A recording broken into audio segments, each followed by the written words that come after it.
ప్రియులారా, బాగున్నారా? దేవుడి వాక్యాన్ని క్రమంగా చదువుతున్నారా? ప్రార్థించుచున్నారా? నేటి యానవాక్యము 121 కీర్తన మొదటి వచనం. కొండల కట్టు నా కన్నులెత్తుచున్నాను, నా సహాయము ఎక్కడ నుండి వచ్చు? భక్తుడైన దావీదు ప్రార్థన ఇది. ఆయన అన్నాడు, కొండల వైపు నా కన్నులను ఎత్తుచున్నాను, నాకు ఎక్కడ నుండి సహాయము వచ్చును అని ఆయన అంటున్నాడు. మనుషులమైన మనము చాలాసార్లు గనులైన మనుషుల మీద, ఉన్నతమైన మనుషుల మీద ఎన్నో నమ్మకాలను మనం ఉంచుకుంటూ ఉంటాం. కొండలు లాంటి మనుషులు, ఎత్తైనటువంటి వారు, గొప్పవారు అని మనం భావిస్తామే. ఆ మనుషుల మీద మనము నమ్మకాన్ని ఉంచుతాం. అయితే మనకు సహాయము ఆ కొండలలో నుండి మనకు కలగదు, కానీ మన ప్రభు అయినటువంటి దేవుని యొద్ద నుండి మనకు సహాయము కలుగుతుంది. ఒకసారి ఒక యవనస్తుడు తన ఉద్యోగము కొరకై ఒక ఎమ్మెల్యే గారిని ఆశ్రయించినాడు. ఆ ఎమ్మెల్యే నమ్మకంగా నీకు నేను పని నిప్పిస్తానని చెప్పాడు, కానీ అతడు ఎంతో ఎదురు చూసిరా ఆ ఉన్నతమైన వ్యక్తి ద్వారా తనకు ఉద్యోగం రాలేదు. అతన్ని అడిగినప్పుడు అతడు అన్నాడు, నాకంటే మంత్రి, నా పైనున్న మంత్రి ఒక అతనికి రికమెండేషన్ చేసినాడు కనుక నీకు నేను ఉద్యోగం ఇప్పించలేకపోయాను అని చెప్పాడు.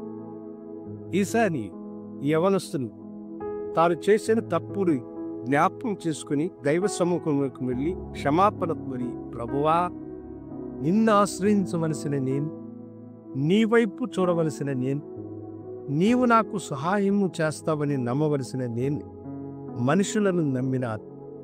ఉన్నతమైన పదవిలో వారు ఉన్నారని నేను అనుకున్నాను. అయితే ఈనాడు నా నమ్మకము అయ్యా వమ్మైపోయినది, నన్ను క్షమించమని ప్రభువుని అడిగిరా.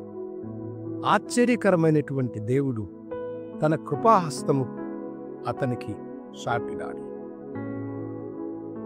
ఏ యొక్క ఎదురుచూపు లేకుండా అతనికి ఉద్యోగం కొరకైనటువంటి ఇంటర్వ్యూ లెటర్ వచ్చింది. ఇప్పుడు ఎవరిని ఆశ్రయించకుండా అతడు నమ్మకముతో ఆ ఇంటర్వ్యూని ఎదుర్కొన్నాడు. ఆశ్చర్యకరంగా ఆ ఇంటర్వ్యూలో ఉన్నటువంటి అధికారులు ఏ యొక్క రికమెండేషను లేకుండా నువ్వు వచ్చితే నీకెట్లా ఉద్యోగం దొరుకుతుందని అతన్ని అడిగారు. అయితే అతడు తాను ఎవరి మీద నమ్మకాన్ని ఉంచలేదని, దేవుని సన్నిధి తనకు తోడుగా ఉన్నదన్న నిశ్చేత మనస్సును కలిగిన వాడే మౌనముగా ఉన్న అతని యొక్క సత్ప్రవర్తన చూసినటువంటి వారు ఆ ఉద్యోగం అతనికి దొరుకులాగడా వారు సహాయం చేసినారు.